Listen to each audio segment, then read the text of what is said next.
lagi nih sama aku Putri Andriana dan aku Ayu Rahmawati. tentunya di Items informasi ke teman-teman milenial hanya di Mata Milenial Indonesia TV, matanya Indonesia.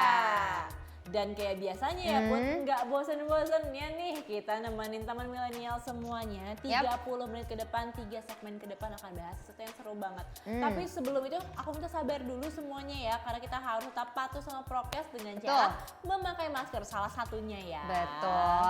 Dan bisa menjaga jarak, mencuci tangan, dan pokoknya harus tetap menjaga prokes. Karena sebenarnya ngomong-ngomong soal pandemi, gak berasa ya yuk, ini tuh udah mau akhir tahun. Berarti kita udah mau berapa tahun tuh? Aduh, udah mau 2 tahun menjalani, berarti. mau 2 tahun ya? Udah mau 2 tahun menjalani pandemi. Pastinya banyak banget ya hal-hal yang berubah di hidup kita. Betul Dan banyak banget. banget ya di internet yang aku tuh ngeliat gini kayak gak berasa udah setahun aja kayak gue gak ngapa-ngapain, tiba-tiba udah bulan Desember aja ya gak sih Put? Berarti kalau kayak gini tiba-tiba udah 2 tahun aja ya? Aduh, iya sih. Dan biasanya nih kalau misalnya kita udah di bulan Desember itu identik banget sama hari-hari besar seperti hari Natal, terus ada juga hari anti korupsi sedunia, hari ibu, dan pasti yang gak ketinggalan itu ada hari AIDS sedunia. Bener banget Put, dan ini juga yang akan kita kulik di episode kali ini yaitu hari AIDS sedunia. Makanya sekarang kita udah pakai lambang dari peringatan hari AIDS sedunia yaitu ini ya, kita pakai pita warna merah. Dan dalam rangka memperingati Hari AIDS Sedunia, ini kita senang banget ya bakal berbagi banyak banget informasi sama teman milenial semua. Dan mungkin ada yang belum tahu kapan sih Hari AIDS Sedunia itu diperingati. Jadi Hari AIDS Sedunia itu diperingati setiap tanggal 1 Desember. Nah bener banget, makanya di episode Items kali ini kita udah siapin informasi-informasi seputar AIDS. Jadi kalau buat teman-teman nih yang belum tahu apa sih itu AIDS, jadi aku jelasin nih ya sedikit. Jadi AIDS itu kepanjangan dari Acquired Immunodeficiency Syndrome atau diartikan sebagai kumpulan atau gejala penyakit yang disebabkan oleh virus Human Immunodeficiency atau HIV. Nah, ketika seseorang positif AIDS, maka tubuhnya itu tidak dapat lagi memiliki kemampuan melawan infeksi yang timbul.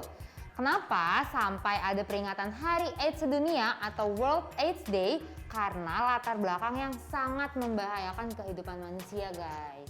Yes, betul banget teman milenial. Makanya ya peringatan ini tuh bertujuan untuk meningkatkan kesadaran masyarakat di seluruh penjuru dunia tentang bahaya dari virus AIDS ini. Serta untuk menunjukkan dukungan terhadap orang-orang yang sudah mengidap HIV/AIDS gitu. Dan ternyata Hari AIDS Sedunia ini juga punya sejarahnya. Apa tuh? Jadi pertama kali itu digagas oleh James Bond dan Thomas Netter yang merupakan petugas informasi publik untuk World Health Organization atau alias biasa kita sebut dengan WHO. James sebelumnya bekerja sebagai reporter yang meliput kampanye HIV atau AIDS tanpa henti. Kemudian ya, pada Agustus 1987, mereka pun akhirnya menyampaikan gagasan Hari AIDS Sedunia pada Dr. Jonathan Mann yang saat itu menjabat sebagai Direktur Program AIDS Global atau saat ini bernama UNAIDS. Akhirnya pada 1 Desember 1988 itu disahkan menjadi peringatan Hari AIDS Sedunia yang pertama. Tapi ada sejarahnya juga, bukan sejarah sih sebenarnya, alasan dibalik pemilihan tanggal 1 Desember itu. Oh, kenapa tuh yuk? Pertama, karena pada hari tersebut tuh udah berselang cukup lama ya dari pemilihan Presiden Amerika Serikat yang digelar beberapa pekan sebelumnya. Jadi harusnya udah agak kondusif tuh biasanya. Dan kedua, pada awal Desember masyarakat itu belum terlalu hektik sama persiapan Natal dan juga Tahun Baru. Jadi media ini tuh diharapkan bisa fokus sama peliputan Hari AIDS Sedunia. Tapi ya perlu diketahui juga nih yuk, kalau misalnya waktu awal kemunculannya Hari AIDS Sedunia itu mengangkat tema anak-anak dan remaja. Karena tujuannya itu supaya kesadaran terhadap AIDS itu tumbuh dari keluarga, bukan dari kelompok-kelompok tertentu. Jadi dari unit paling kecil ya, yaitu keluarga. Dan sejak kecil juga. Sejak kecil udah dikasih tahu. Dan lanjut lagi lagi nih ya, di tahun 1996 tepatnya teman milenial, peringatan ini diambil alih oleh PBB yang khusus untuk mengurus isu-isu tentang HIV/AIDS, yaitu adalah UNAIDS. Dan UNAIDS kemudian menciptakan kampanye AIDS sedunia pada tahun 1997, setahun setelahnya. Dan dengan fokus pada bagaimana komunikasi, pencegahan, dan juga pendidikan sepanjang tahun. Kemudian pada tahun 2004 akhirnya kampanye AIDS dunia ini menjadi organisasi yang independen, berdiri sendiri dia jadinya. Betul banget. Dan selain itu nih teman-teman, ternyata adanya hari peringatan Hari AIDS sedunia ini tuh digunakan sebagai ajang untuk mengingatkan pemerintah dan juga publik kalau misalnya virus HIV atau AIDS ini belum hilang. Serta harapannya itu peringatan Hari AIDS sedunia ini bisa menjadi salah satu momentum wujud solidaritas pada orang yang mengidap HIV atau AIDS di seluruh dunia. Dan kalau misalnya kita lihat kan kalau orang-orang yang ikut kampanye Hari AIDS dunia itu memakai pita merah kayak kita nih hari ini yuk. Sekarang ya. Nah kamu tahu nggak sih yuk kenapa sih harus pita merah? Tahu dong. Kenapa jadi tuh? ini bukan sembarang simbol nih ya. Ini simbol bukan sembarang simbol, tapi maknanya itu dalam banget teman-teman ya.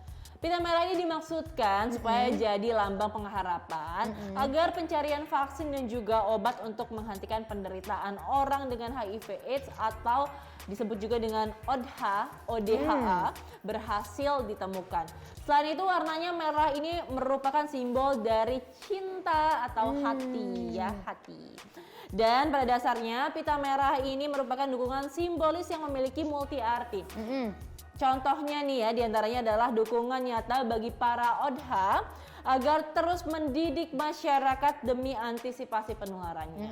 Kemudian juga untuk mendorong pemaksimalan penemuan obat untuk para penyandang atau juga penderita HIV/AIDS dan juga untuk memberikan dukungan psikologi bagi mereka yang telah kehilangan teman, anggota keluarga atau orang-orang yang dicintai karena AIDS. Ya, tuh, jadi banyak banget sih, dan menurutku ini penting banget kita harus memperingati selain kita juga menghargai ya orang-orang yang sudah terkena HIV atau AIDS, kita juga supaya ningkatin awareness kita.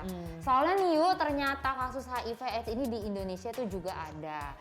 Dan kalau misalnya kita kutip dari pusdatin.kemkes.go.id, hingga tahun 2019 jumlah kasus HIV mencapai puncaknya pada tahun 2019, yaitu sebanyak 50.282 kasus atau naik 7,78% dibandingkan tahun sebelumnya.